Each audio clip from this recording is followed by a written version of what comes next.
Міне бүгін біздің осы 2021 жылғы алғашқы тарихи қасиеттерге атпен жүру сапарымызда ат тревел KZ мүшелері жігіттері сонау Баянауылдан, Павлодардан, Шарбақтыдан, жан-жақтан жиналған жігіттер бүгін міне тағы бір маршрутпен келе жатырмыз. Ортамызда сонымен қатар міне Елорданың іргесіндегі Тайтөбе ауылындағы жасөспіріміз бірі құнанды отырған Алмат деген бауырымыз. Міне осылай өзінің ағаларынан қалмаймын, осындай жерде мен де жүріп өтейін деп ұмтылған осындай жастарымыз көп болсын. Әлі сапарымыз жалғасады. Міне қаншама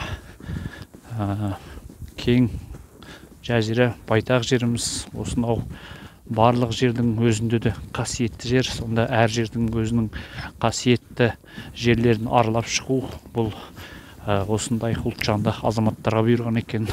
Сондықтан ұлтжанды азаматтарымыз көп болсын ағайын.